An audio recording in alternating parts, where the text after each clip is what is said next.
You're listening to the Tony Kinnett Cast on 93 WYBC. WCYTV Here on the Daily Signal.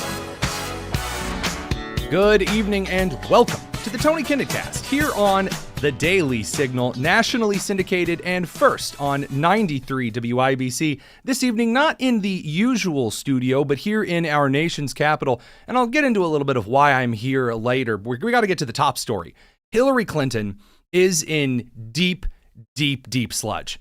Why is Hillary Clinton in deep sludge? Well, it all comes down to a series of file releases, both from Senator Chuck Grassley's office, who, though being an older gentleman in the Senate, has one of the most intense hatred of classified documents that I've ever seen in a man. Every couple of months, Senator Grassley comes before the American people and just drops a load of recently declassified documents, like your mother drops food on your plate when you go over and tell her that, you're not hungry.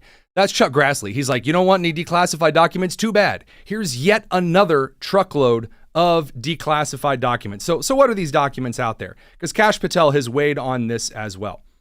So, according to Chuck Grassley's office, and I quote, newly declassified appendix to the Durham Report. What's the Durham Report? Well, the Durham Report was this investigation that the Biden administration was praising, showing that all of Donald Trump's hallucinating about the Russiagate hoax being some coordinated effort from Obama and Comey and Hillary and the DNC and all of that gang. Well, that was just a bunch of hooey.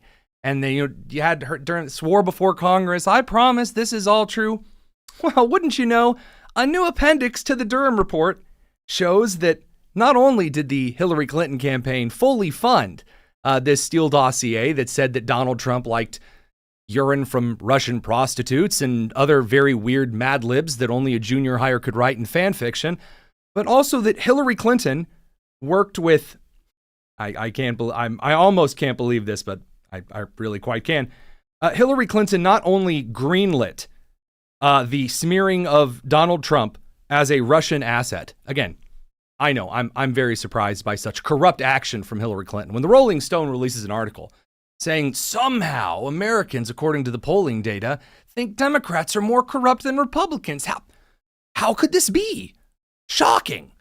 Electrifying. I mean, like a whole Eddie Grant's Electric Avenue worth of shock in this particular case. Well, it turns out the corruption does in fact flow from the Democrats like the swampy, gross waters flow out of Chicago. Now, in this particular instance, Hillary Clinton not only greenlit the Russia investigation Steele dossier into Trump, but she knew all of the allegations were false and knew that the entire operation could be essentially, before every election, the intelligence community assesses what could go wrong. Could foreign countries get a little involvement here? The domestic intelligence agencies assess if anybody is going to get a little handsy with a voting machine, maybe around Maricopa County. And there are some intelligence assessments that go out. They say, all right, is everything safe and secure? Have we battened down the hatches? And Hillary Clinton, as the Secretary of State at the time, scratched her strangely hair-ridden chin and said, I can use this to go after Donald Trump. And Trump did, as I will remind each and every one of you, call all of this out back in that very famous debate that is still one of the greatest moments in presidential election debate history of all time. It's just awfully good that someone with the temperament of Donald Trump is not in charge of the law in our country. Yeah, because you'd be in jail. Secretary Clinton.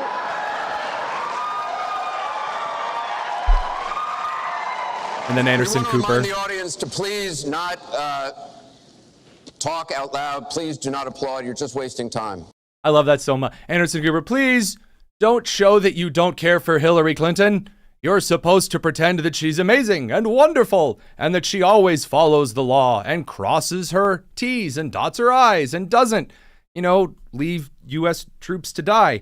Hillary Clinton, according to various documents released by Chuck Grassley's office, in this particular annex from the Department of Justice in the Office of the Inspector General, details FBI Director James Comey's handling of the Hillary Clinton illegal private email server.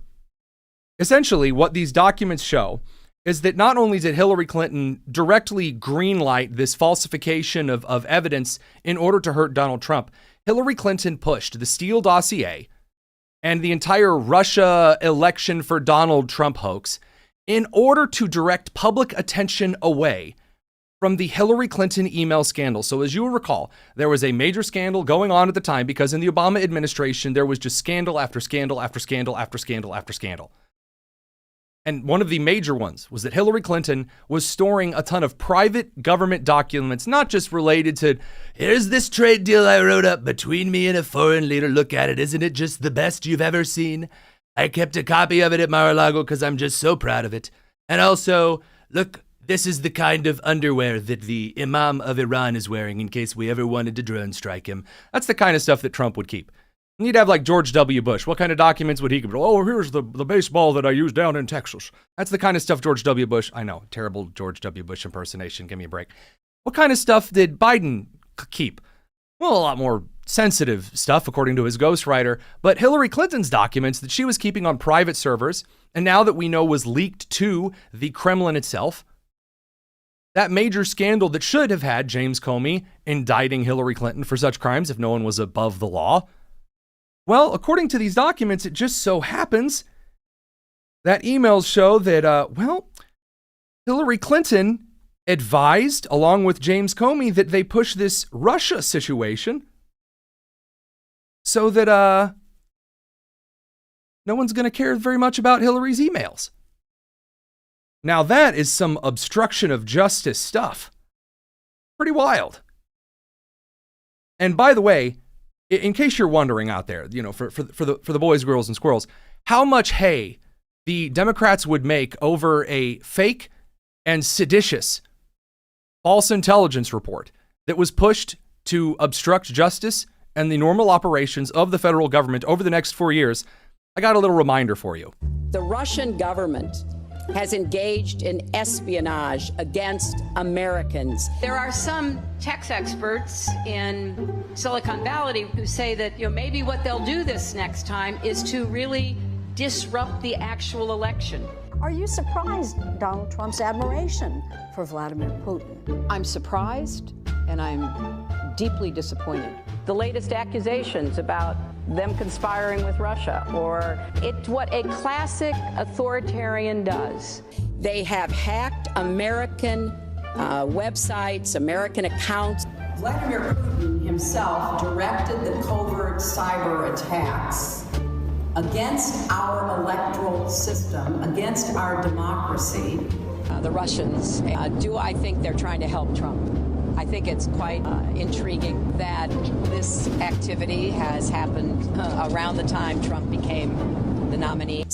Now, we're going to move away from this because it's time to talk about the smoking gun, because the National Review crew, and I've written for National Review, I've read a lot of their articles over the years, they have come out in the last couple of weeks suggesting that through all of the documents released by Tulsi Gabbard, the Director of National Intelligence, all of the releases from Senator Chuck Grassley, all of the documents talked about by Kash Patel and the Trump administration at large, nothing new has been released, which is just a blatant lie, even before then.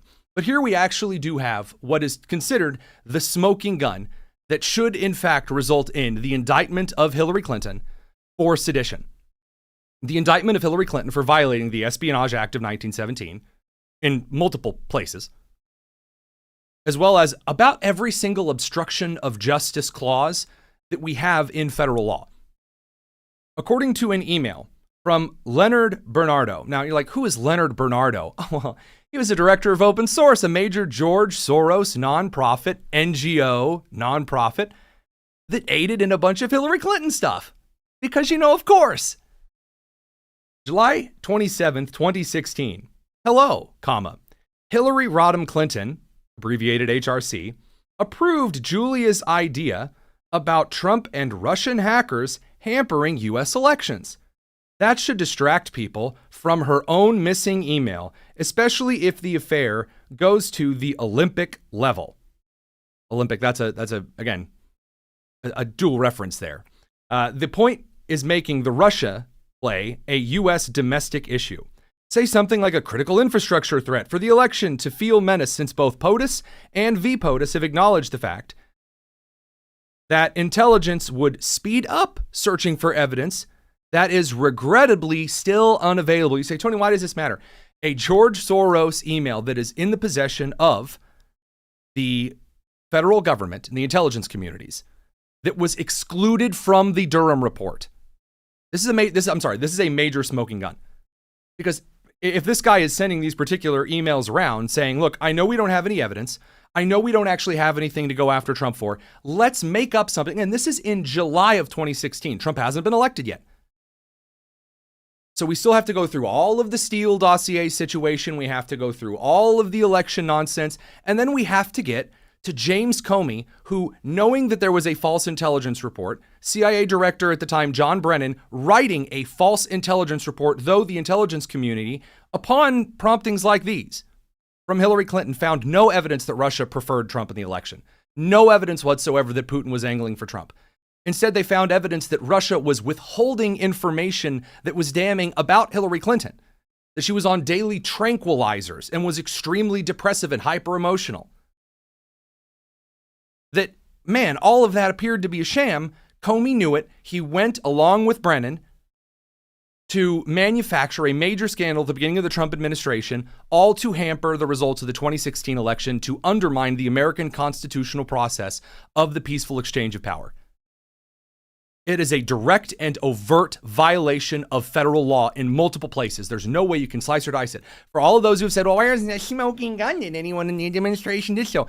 This isn't just a piece of paper that was uploaded to some random blog that says, see, here Epstein has this many letters and Donald has this many letters. Are you getting the picture? This isn't that kind of nonsense. This is a document from federal files from an NGO linked to George Soros, talking about a political campaign maneuver of manufacturing intelligence based on direct statements from Hillary Clinton, showing that it was Hillary herself who advocated for all of this, again, false intelligence report.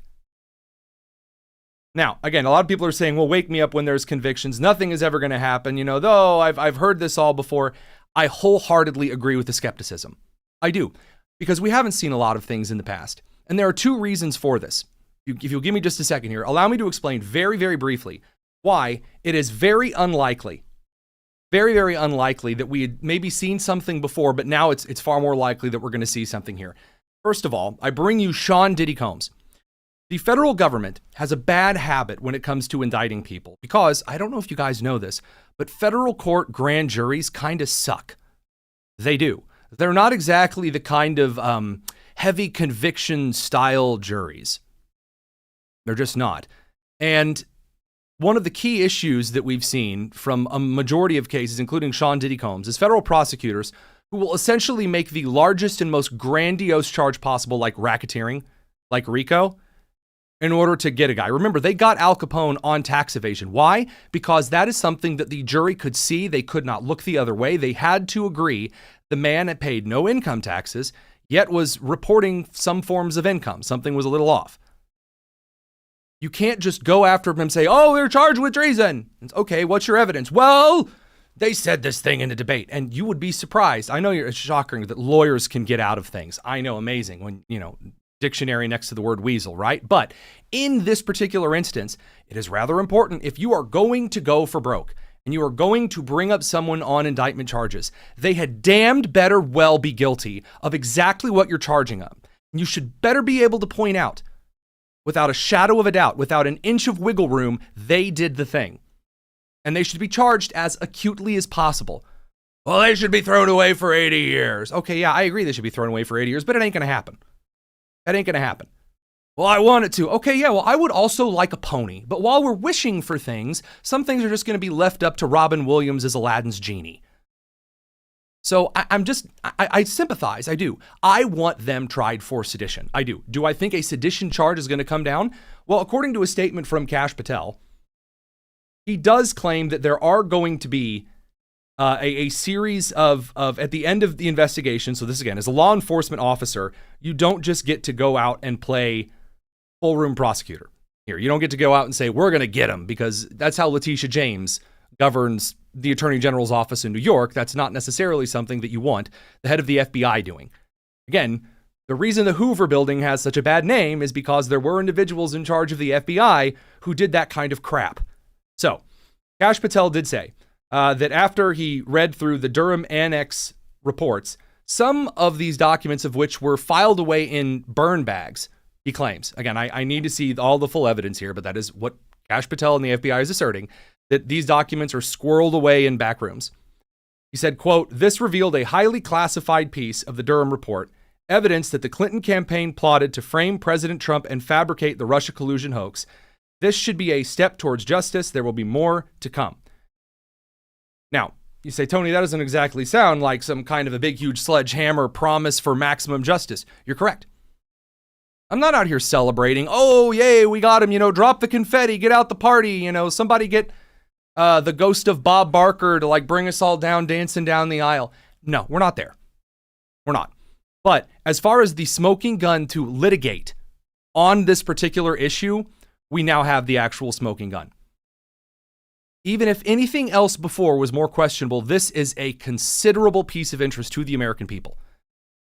Now, moving on from that, let's talk about the other really, really, really big lawsuit stuff today that, again, no one is talking about. I know we're going to talk about Kamala Harris and her book. We're going to talk about Arby's and their apparent fascist ad, something that no one has been discussing today. And it infuriates me because you were told there was no Medicare fraud. You were told there was no Medicaid fraud, that we needed to shove all of the money in to Medicare and Medicaid. We need to triple the budget for Medicare and Medicaid. And we also needed to get more people on it and have less guardrails against fraud and abuse. Because it's just a Republican conspiracy theory that anyone would possibly defraud the government. Oh, man, my good, these NGOs and reporting organizations, they're so wonderful. USAID would never send a bunch of, condoms to Africa and trans comics to Colombia and Sesame Street to Iraq.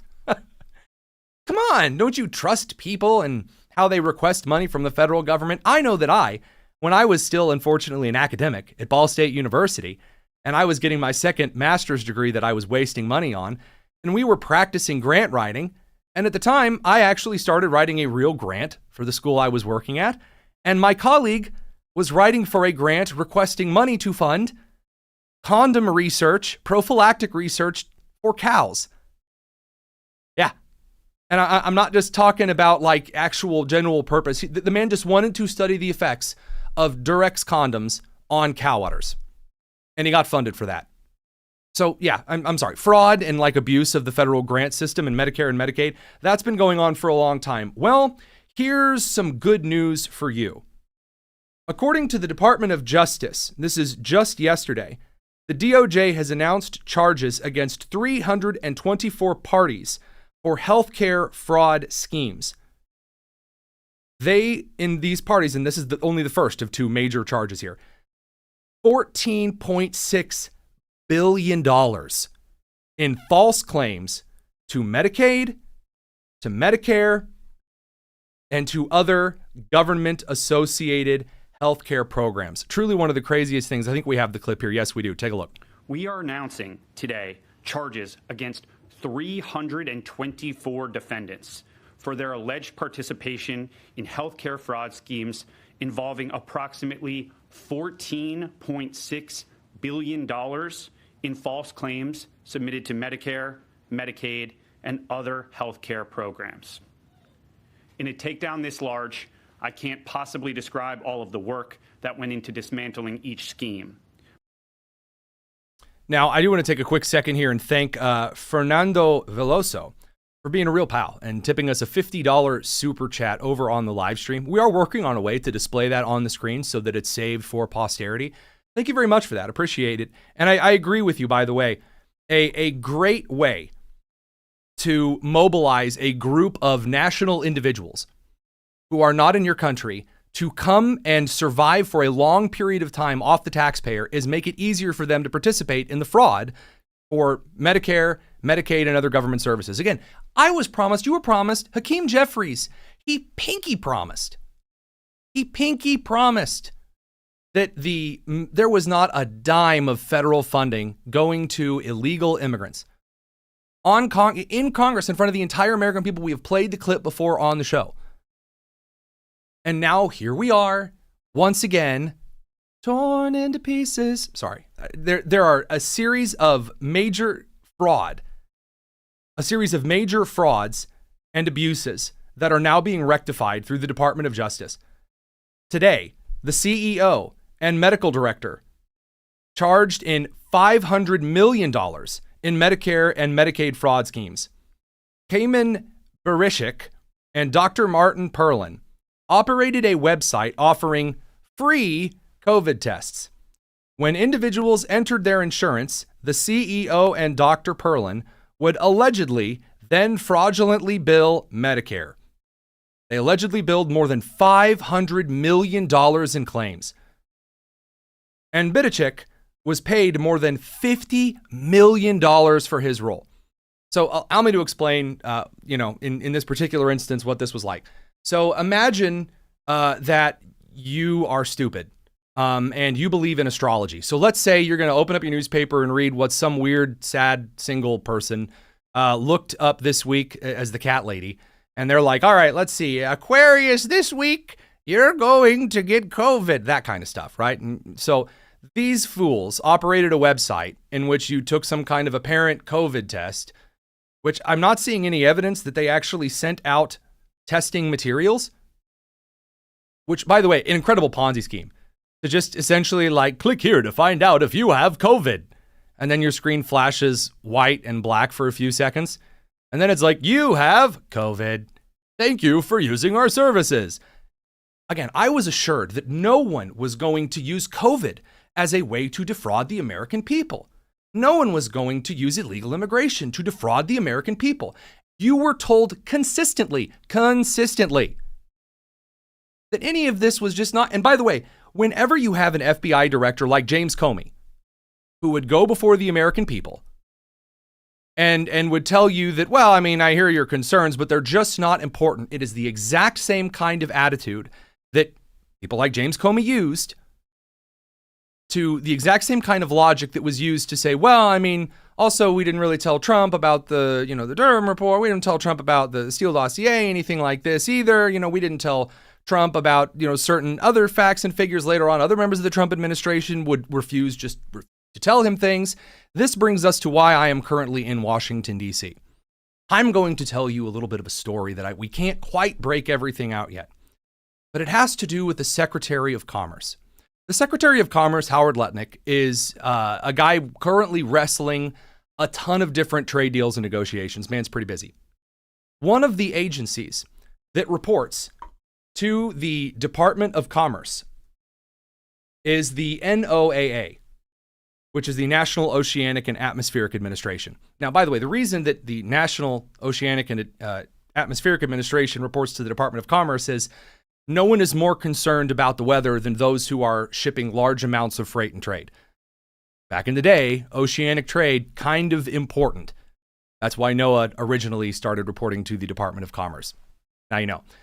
There are individuals, we have learned, inside the National Oceanic and Atmospheric Administration who have made the decision to refuse to hand over pieces of data regarding changes in how U.S. bodies and international bodies of water operate, what the new data and readings on them are, because they don't fit political narratives on what they really want the data to say.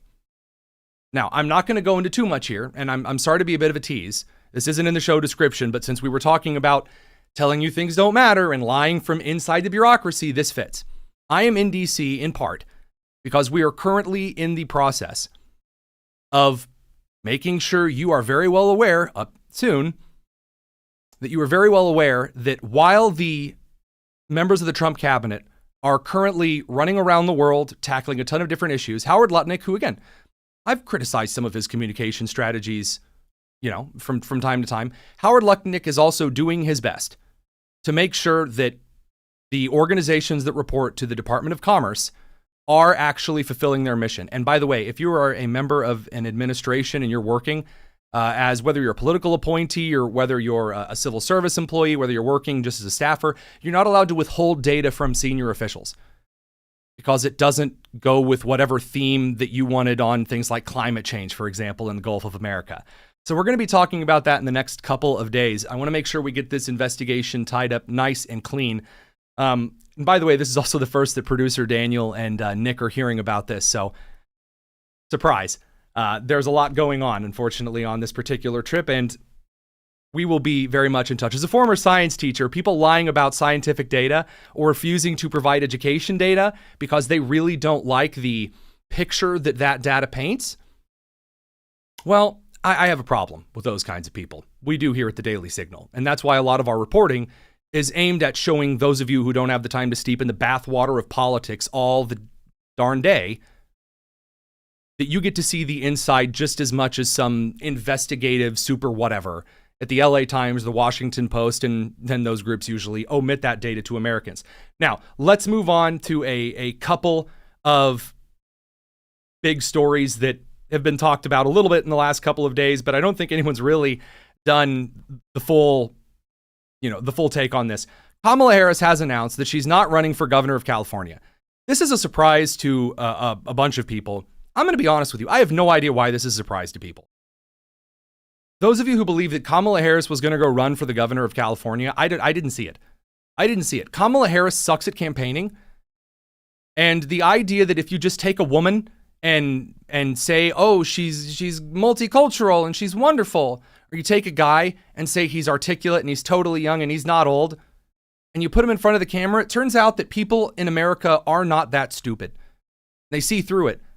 And the idea that Kamala Harris would just be able to waltz through another gubernatorial election, I guarantee you there are staffers that have sweat the bed a couple of times realizing that that would be a horrible decision. So what is Kamala Harris ready to come out and do? I'm sorry, my producing staff is roasting me for not sharing with them everything I'm going to talk about on air. I got to keep you guys on your toes.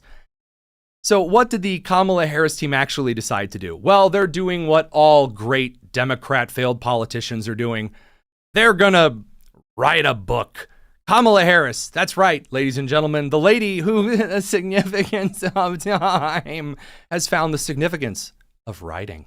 Just over a year ago, I launched my campaign for President of the United States. 107 days, traveling the country, fighting for our future. The shortest presidential campaign in modern history. It was intense, high stakes, and deeply personal. By the way, not the shortest presidential campaign in modern history at all. It's just not. I don't know how to tell you guys this, but there are a lot of people who announce they're going to run for president and they get all the little signatures together and they go out campaigning, and it lasts for like a month. That's just not true. I mean, I know fact checking Kamala Harris is like taking candy from an infant, or Senator Alex Padilla. So, sorry, I'll let Kamala continue, please. For me, and for so many of you, since leaving office, I've spent a lot of time reflecting on those days, talking with my team, my family, my friends, and pulling the niece I cooked bacon for, Joe's corpse, and also the ghost of Grimace from McDonald's. So inspiring. My thoughts together. In essence, writing a journal. That is this book, 107 Days. With candor and reflection, I've written a behind-the-scenes account of that journey. I'm going to bet you $15 that it's stuff A, that we already know, and B, it's her going, when Donald Trump said this, I was hurt and shocked and aww. Essentially, it's going to be like when Pac-Man hits one of the ghosts, and it goes, whoa, whap, whap. Like, that's just going to be the entire book. It's just her reacting as though Pac-Man just touched Blinky. I believe there's value in sharing what I saw, what I learned, and what I know it will take to move forward. To write another book. In writing this book, one truth kept coming back to me. Someone else was writing it for me. Oh, sorry. Sorry, Kamala. Sometimes the fight takes a while. Sometimes the fight is typed into a ChatGPT prompt and then chucked out and called 107 days. But I remain full of hope, and I remain clear-eyed. I also remained bushy-tailed.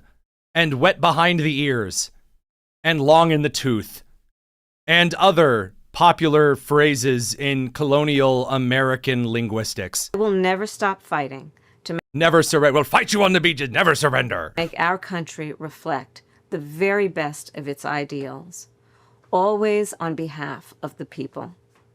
So thank you for being in this fight with me. I am forever grateful. And I cannot wait for you to read this. And I'll see you out there. Take care. See you out where? Like out beside the Wawa? Like I'm going to fill up with unleaded. I'm going to go in to buy myself a Hershey's Symphony bar, which is superior to a regular Hershey's bar in every way. She's going to be out there going, hello, have you read 107 Days? They're lining the bathrooms with it. Well, you did say you were going to see me out there. So, I mean, what a better time. Some of my colleagues are actually thinking about reading this. Our managing editor, Keith, is actually thinking about reading this. And so apparently this horrible act of self-harm might result in a new opening for a managing editor at the Daily Signal pretty soon. And I look forward to Keith's funeral, poor man, going through the Kamala book. That's just going to be brutal. So again, Kamala Harris hasn't changed. Hillary Clinton did the same thing after she lost to Trump. She wrote What Happened, which is incredible. There was another, I think was it a Kennedy book that talked about the number of days? No, there was some other famous, 1,000 Days, John F. Kennedy in the White House. That's not the one. Producer team, there's like some kind of book out there. There's also like a failed political career book that talks about a number of days like that, because you can't think of a title. There's nothing unique about Kamala Harris' campaign, unless it was called Under the Desk of Willie Brown, the behind the scenes and behind the knees approach to governing in California. Hey, that would be interesting. The OnlyFans candidacy. I'm just saying, do what you know. So, or who you know, I suppose. Anyway, moving on. So Kamala Harris struggles, of course. Nancy Pelosi, she's still struggling, flipping out at Jake Tapper. We played that yesterday. Elizabeth Warren fell down on the Senate floor today. The ladies of the Democrat Party, they're struggling. Now, what about the ladies in the rest of the country? How are they doing? Well, they're still starring in advertisements, and the left is really, really mad about it. We are somehow in day 6 of the Sydney Sweeney controversy. But I'm afraid the tide has turned. And I don't mean like Bernie Sanders saying the tide has turned against the people of Israel and we're going to get them this time. And no, I don't mean that kind of a tide. The tide that I'm talking about turning in this case is that Americans really don't care anymore about advertisements that feature hot people versus advertisements that feature ugly people. And by the way, you can air anybody in an advertisement you want. As soon as a company decides they want a mediocre looking white dude who has a vague reminiscence of Vice President J.D. Vance to advertise their product, they'll call up Tony Kinnett. Which, by the way, I'd like to thank tonight's show sponsor, of course, the excellent alternative to a search engine garbage fest like Google and DuckDuckGo, who give you what they want you to find. Again, I had to scrounge the internet to find these James Comey clips. My producers went on freespoke.com, freespoke.com. And they found the stuff that they needed to find without a bunch of nonsense and pages and AI bullcrap and asking you to sign into LinkedIn and other horrible nonsense. Freespoke.com. You go down to the link in the description for today and today only. The campaign is over tomorrow. I was late in getting to this ad campaign. It's my own fault. But you have to click on the link today. Tomorrow, August 1st, you won't get the discount anymore. I mean, Freespoke Premium will still be there. But you get a discount if you go down to the description and click on that today. Now, aside from that, brilliant segue into advertising. Carolyn Leavitt advertised a brand new ballroom at the White House today. But I'm getting ahead of myself because Arby's has also jumped in on the hot people advertising trend. And, Arby's, we have the meats and all the great internet memery. Arby's doing a lot of social media right. They have also jumped on the having a hot person, although we're not talking about genetics this time, or are we?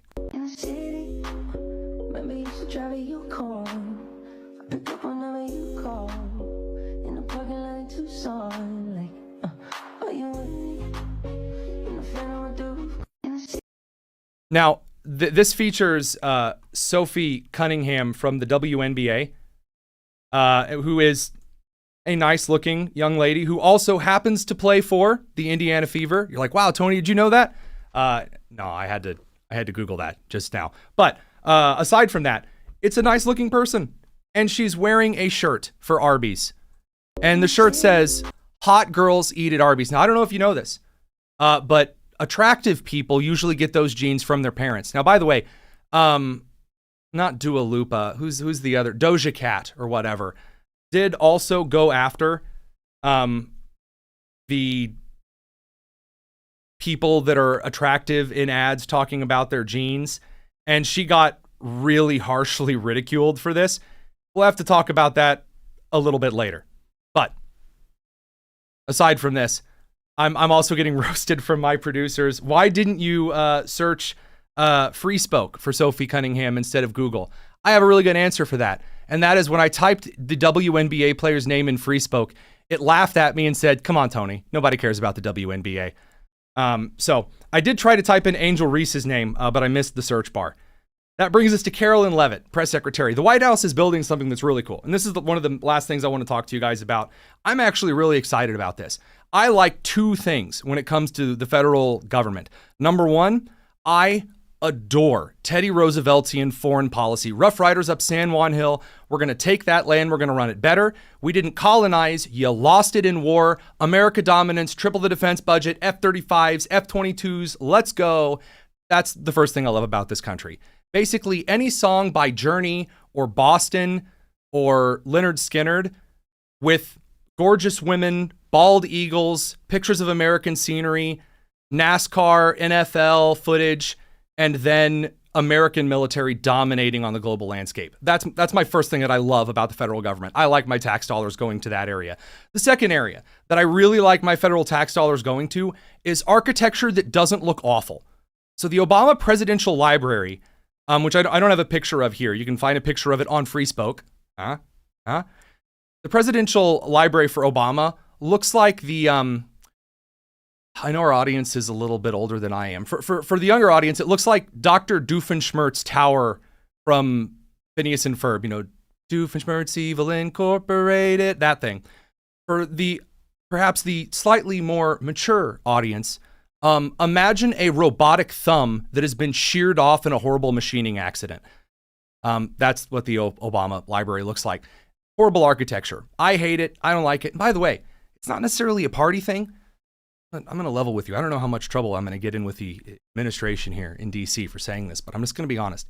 When President Trump came before the American people and said he was going to install 2 car dealership-sized American flagpoles on each end in front of the White House, I really wasn't a fan. Not because I don't like the American flag. My favorite American flag of this country rests atop the U.S. Capitol building when it's not majestically floating in the breeze. But I didn't really like the idea of just like a gaudy big flagpole there. I'm in favor of new fancy monuments because it's the United States. We don't just do a flagpole, we do a monument. We build an amazing classical Roman architecture built with Indiana limestone that's amazing. It's beautiful and it screams class. The country that built the Art Deco era, that's American architecture that needs to be brought back because this corporate millennial gray nightmare, it's awful. I'm tired of it. I'm tired of the way that we're building modern buildings that, again, these skyscrapers just look like choking hazards for like broken Lego shards. I'm tired of it. I want to see classical, behold, the American U.S. Capitol, this kind of architecture. So Carolyn Leavitt announced that the White House is building a grand ballroom. Yes, I got a chance to totally not sneak into the Starlight Ball after the Trump inauguration, and that was held at Union Station because there is no grand, amazing ballroom. It's the head of the American empire. There should be a beautiful ballroom at the White House. Why not? Carolyn Leavitt answers that today. Amazing moment for this country. I don't even care. Here you go. Roll it. We are proud to announce that the construction of the new White House ballroom will begin. For 150 years, presidents, administrations, and White House staff have longed for a large event space on the White House complex that can hold substantially more guests than currently allowed. President Trump has expressed his commitment to solving this problem on behalf of future administrations and the American people. The White House is one of the most beautiful and historic buildings in the world. Yet the White House is currently unable to host major functions, honoring world leaders in other countries without having to install a large and unsightly tent approximately 100 yards away from the main building's entrance. Correct. After you start hosting events, by the way, there are the two most expensive lawns in the world. Or I should at least say in this country. I don't know. The last time I was told this statistic, I was in ill-fitting clothes and being yelled at by a sergeant at West Point. So at the time, I was told that the two most expensive lawns on planet Earth are the lawn of the White House and the great lawn at the United States Military Academy at West Point, New York. That is what Sergeant Keeley told me at the time. It has been over, oh my gosh, it's been close to 15 years. It's been a while since that was a moment for me. Now, in the interim here, the White House lawn does not like getting stepped on all the time. That's expensive to maintain. Also, look, as a Baptist, I love a big tent church meeting as much as the next guy. Right now, on the roof of the Heritage Foundation building, there's a really big tent for when they do large outdoor activities on the roof. It's nice. You can have really nice tents. They're fantastic. But America doesn't just want tents. America needs balls in fancy ballrooms. That's right. We're going to return. I want the one from The Sound of Music. I want the ones from great classical architecture. Make this the most gorgeous one. Instead of sending billions of my dollars to building a floating concrete nightmare that's going to sink off the coast of Gaza, or sending billions of my dollars into the pockets of George and Alex Soros through NGO grants, sending my tax dollars to knock off the taxes of those in blue states via SALT deductions. Instead, send my money to building great American projects. Finish Mount Rushmore, expand the Grand Canyon, conquer Greenland, reconquer the Philippines while we're at it, rename it MacArthur, and also, most importantly, get this ballroom done. The White House State Ballroom will be a much-needed and exquisite addition of approximately 90,000 total square feet of innately designed and carefully crafted space with a seated capacity of 650 people, which is a significant increase from the 200-person seated capacity in the East Room of the White House. In recent weeks, President Trump has held several meetings with members of the White House staff, the National Park Service, the White House Military Office, and the United States Secret Service to discuss design features and planning. Yes. And any person who comes in, by the way, this is one of the things I actually have the most appreciation for regarding Trump and federal building. Trump is a real estate mogul who knows a lot. Again, one of the most fascinating things to me, I'll never forget this. We were working on the studio, and producer Nick and I think we were doing some drywall patching at that moment, or working on the ceiling. Maybe we were doing some painting. It was the Joe Rogan episode where he interviewed President Trump right before the election. And Trump starts talking about real estate, and not just the normal contracting side of, building and construction, which I'm familiar with on a residential level, but like the major corporate understandings and all the complex building code laws. And to hear Trump just talk about something so comfortably and eloquently is a little jarring, because you're used to him. Again, the president has a lot of stuff to juggle.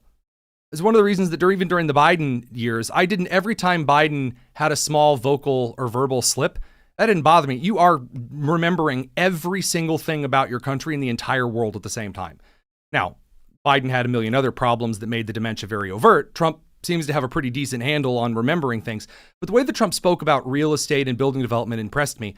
One of the things that makes you nervous about is, are we going to get like a big, gaudy, gold-plated skyscraper called the Ballroom jutting out of the White House? Because there is a little bit of you that does, in deep down. No, where you don't talk about at parties. That, deep down on the inside, you might worry that maybe that might be the decision that was made. Again, look at the garish, horrible federal and state architecture that came out of the 70s, 80s, and 90s.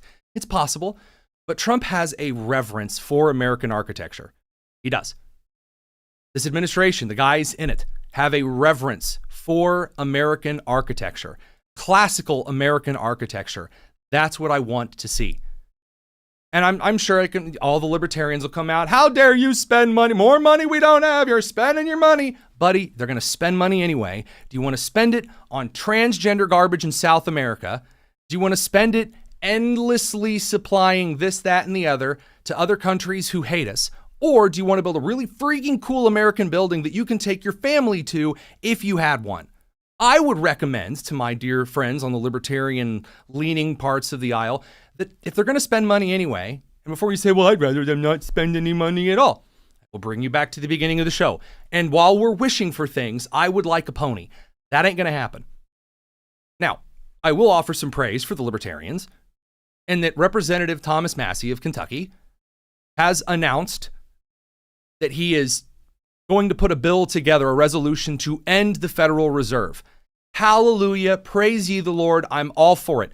Dismantle the Department of Education, send it back to being the Office of Education, dismantle half of the federal agencies we have, especially the Bureau of Alcohol, Tobacco, and Firearms. Get rid of the majority of the IRS. I'm all for it. All for it, especially the Fed. And while we're at it, go to a silver standard. I think that would be nice. Heck, go to a silver and like an energy standard. I think that the energy credit system, like an energy-based monetary system, I've been doing a lot of reading on this lately, would be a very smart thing for the world to consider. I'm all for American architecture. I'm all for American exceptionalism. And right now, what I see is some really great stuff happening. So I know, look, it may not be driving the clicks right now. Or for me to tell you that instead of all of the bad news is happening and we're all going to die and, oh man, if it bleeds, it leads. You've got to get all of this terrible news out in front. I'm kind of optimistic because what I'm seeing right now in D.C. is a bunch of heads of the feds, the federal agencies, who are not only wrestling with things that we've been fighting for 10 years. I'm moderating a school choice debate tomorrow, the other reason I'm here, in which I am excited to remind the crowd that we have been fighting for measures of school choice for decades. And we're finally achieving it at the national scale. It's huge. No one's celebrating it. There's no gratefulness for where we are. Gratefulness is not politician worship. Gratefulness is not, getting somebody's name tattooed on your arm or telling someone that they can't do anything wrong. Gratefulness is not necessarily just praising men whatsoever. No, gratefulness is recognizing that perhaps God has allowed you to experience a blessing that is a little less stress and a little less pain and showing some thankfulness for some good things happening. I'm seeing some good things happening. Is everything on my wish list getting checked off? No. Henry hasn't sent me a brand new repeating rifle. Heckler & Koch hasn't put an MP5 in my stocking for Christmas, though they should. Donald Trump hasn't named me the Governor General of the Greater Republic of Indiana. There's still time for that, by the way, when we conquer the rest of Illinois and then push Chicago into the middle of Lake Michigan and purge Gary, Indiana from all of the garbage that is ruined. I mean, yeah, there are things that are left on my wish list, of course. But it's not too out there, I would say, to say that, look, building a ballroom, investigating those who have committed likely sedition, obstruction, a number of other crimes, bringing those to the American people, all while Chuck Schumer, Senator Alex Tortilla from California, Amy Klobuchar, Cory Booker, Bernie Sanders, and the rest of the Democrats lose their minds over it. Yeah, I'll take that in spades. So we went on a good 20 minutes longer than I expected to go tonight on the show. Thanks to the production team. I know this is a little bit weird because I'm in D.C., a little more difficult to do the show, but also for y'all. We really couldn't leave these to be done back in Indiana. We're going to be back tomorrow for one more show. That's all scheduled and slotted out. If you go down to the description on the YouTube page, you'll find a link for our Discord where you can join us, group chat that. That's available for everybody for free. More than happy to take ideas, mail time questions. We'll do some mail time tomorrow. And also, I want to get to a few other things that we've really, really appreciated. Also, we did get another super chat tip from a guy named Black Tie. Tie spelled Thai, and it's very clever. Really appreciate that as well. Those who have joined the YouTube community, the membership on our YouTube page lately, we really appreciate that too. That allows you early access to things, videos that we're uploading and scheduling, like the top news in 10. So with all of that said, hope you guys have a wonderful evening. It is about 95 degrees in here and so humid that I could wring out this jacket and get a pitcher of water, which is gross. So you guys have a wonderful evening. We'll catch you real soon. It's the Tony Kinnett Cast here on the Daily Signal, nationally syndicated and first on 93 WIBC. Take care.